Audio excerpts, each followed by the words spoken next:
할렐루야. 오늘도 주님과 동행하시는 귀하고 복된 날이 되시기를 예수님 이름으로 축복합니다. 어제 우리가 하나님을 버리고 스스로 부유한 취하는 인생에 남는 것이 없다 하는 것을 살펴봤습니다.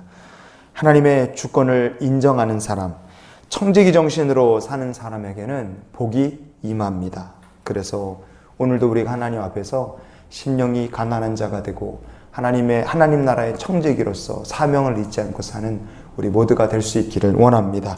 잠언 13장 8절 말씀을 다 같이 보시겠습니다. 사람의 재물이 자기 생명의 속전일 수 있으나 가난한 자는 협박을 받을 일이 없느니라. 아멘. 사람의 재물이 자기 생명의 속전일 수 있으나 그렇게 말씀합니다. 이게 무슨 뜻일까요? 문제를 해결할 때 두 가지 방법이 있습니다. 하나는 정직하게 털어놓는 거죠. 내가 실수했다. 내가 잘못했다.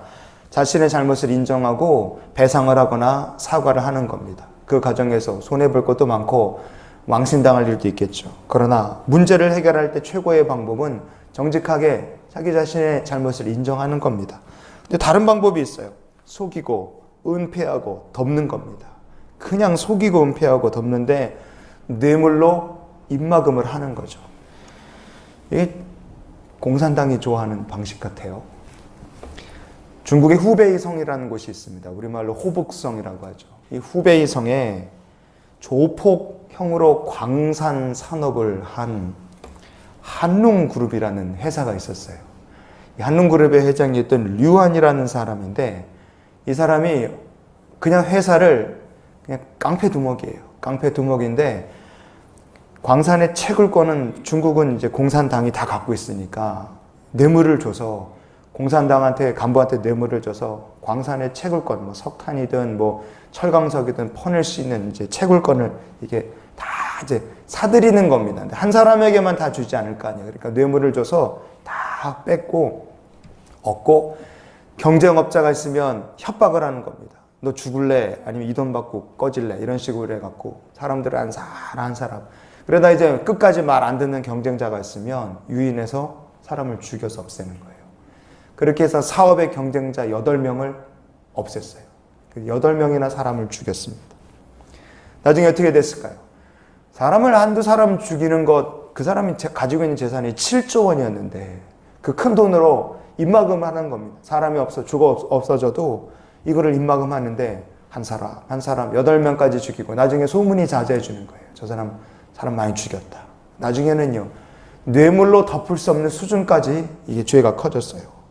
결국은 후베이성 인민법원에서 사형 판결 받고 몇 년 전에 사형당해서 죽었어요. 남은 재산 7조 원. 감옥에서 사형을 앞두고 이 류한이라는 사람이 눈물을 흘리며 후회하며 한 얘기가 있어요. 다시 한번 인생을 살 수 있다면 노점이나 작은 가게를 차리고 가족을 돌보면서 살고 싶다. 재산 7조면 뭐합니까? 뇌물로 안 통하고 사람의 재물이 자기 생명의 속전일 수 있으나 돈이 통하는 때가 있겠죠. 돈으로 잘못을 덮고 넘어가고 돈으로 자기 잘못을 가리고 자기 속전, 목숨값을 대신해서 속전을 삼을 수 있지만 그게 어느 한계가 있다 이거예요. 어느 때가 되면 정의의 심판 앞에서 가야 됩니다. 사람의 재물로 더럽고 추악한 냄새나는 죄를 덮어버릴 수 있습니다. 해치를 한 무덤 마냥 잠깐 가릴 수는 있을지 몰라요. 그러나 전능하신 하나님의 심판대 앞에서 언젠가 우리가 가진 그동안 우리의 죄를 가리고 숨기고 덮고 넘어왔던 이 재물도 아무 소용이 없는 날이 오게 된다는 것을 우리 모두가 기억할 수 있기를 원합니다. 여러분, 세상에서도 뇌물로 안 되는 때가 있는 거예요. 때가 되면 제대로 얻어 걸리면 가는 겁니다. 하나님 앞에서도 똑같습니다. 물질로 우리의 죄를 가리고 넘어갈 수 있느냐? 한두 번은 가능할 수 있을지 몰라요. 그러나 하나님의 심판대, 주님의 심판을 물질로 가리고 넘어갈 수 없습니다. 잠언 13장 8절의 뒷부분의 하반절을 보면 이렇게 되어 있죠. 가난한 자는 협박을 받을 일이 없느니라 그랬어요. 가난한 자는 협박받을 일이 없다. 협박이라고 하니까 이게 도대체 무슨 뜻인가 잘 이해가 되지 않는데요. 히브리어 본문으로 보면 이 협박이다 이렇게 번역이 된 히브리어가 게아라흐라고 되어 있습니다. 이 게아라흐라는 말은 영어 성경으로 하면 리브크라고 되어 있습니다. 이게 뭐냐면 꾸짖는다. 이게 막 책망을 하는 거예요. 그러니까 이 가난한 자는 책망받을 일이 없다. 꾸짖음 당할 일이 없다. 그렇게 보시면 이 말씀이 더 이해가 쉽게 됩니다. 이게 무슨 말일까요? 우리가 어제 스스로 가난한 채 하는 자에 대해서 7절에서 후반부에 살펴봤죠. 여기도 가난한 자 나옵니다. 가난한 자. 가난한 자는 하나님께 꾸짖음을 들을 일이 없다. 이렇게 생각하면 뭐겠습니까? 어떤 사람이 마음 가난한 자입니까? 심령이 가난한 자고 하나님 앞에서 나는 청직이요, 나는 아무것도 아닙니다. 그래서 정직하게 하나님 앞에 사는 사람이죠. 어떤 사람이 가난한 사람이겠습니까? 문제가 있고 죄가 있으면 이것저것 따지지 않고 하나님 앞에 그냥 내가 엎드리는 거예요. 주여, 제가 죄인입니다. 저의 죄를 용서해 주시옵소서. 마음이 하나님 앞에 철저하게 가난한 자예요. 이렇게 하나님 앞에서 죄가 있으면 그냥 그때그때마다 즉시로 다 회개를 하고 마음을 하나님 앞에 다 털어넣어서 숨긴 것 가지고 있는 것이 없는 사람입니다. 그런 사람을 허물의 사함을 받은 자라. 다윗이 그렇게 고백을 해요. 자, 시편 32편 1절부터 3절까지 읽어보시겠습니다. 허물의 사함을 받고 자신의 죄가 가려진 자는 복이 있도다. 마음에 간사함이 없고 여호와께 정죄를 당하지 아니하는 자는 복이 있도다. 내가 입을 열지 아니할 때에 종일 신음함으로 내 뼈가 쇠하였도다. 아멘. 자기 허물이 분명히 있습니다. 다윗에게도 허물이 있었죠. 그런데 하나님 앞에서 입을 열지 않고 덮고 지나가려고 해보면 어떻게 되겠습니까? 일단 마음이 괴롭죠. 죄의 문제가 해결되지 않기 때문에 그 영혼의 악취가 납니다. 삶이 정상일 수가 없어요. 냄새나는 똥이 안방에 있으면 최고급 보자기로 덮어놓는다고 그게 해결이 되겠습니까? 보이진 않을지 몰라도 악취는 어쩔 수 없습니다. 어떻게 해야 되겠습니까? 보자기로 똥을 덮어놓는다고 해결되는 게 아니니까 근본적으로 치우는 게 정상이에요.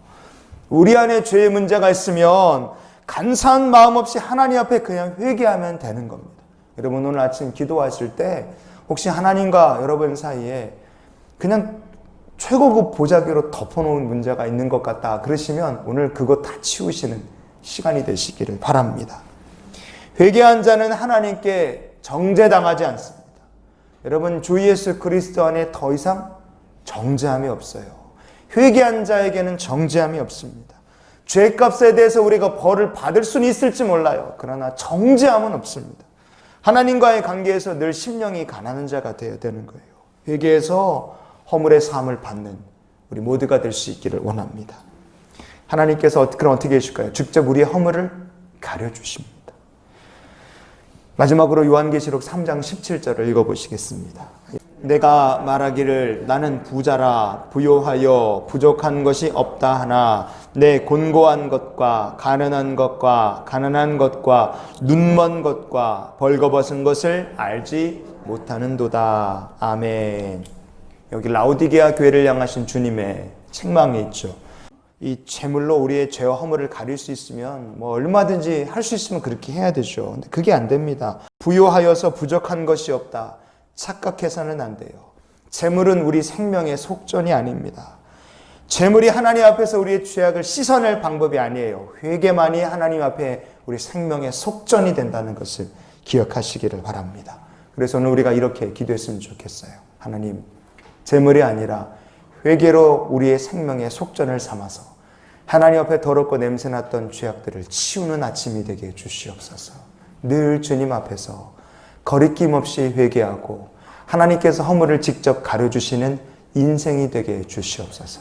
우리 그렇게 기도하는 귀한 아침이 될 수 있기를 주님의 이름으로 축원을 드립니다.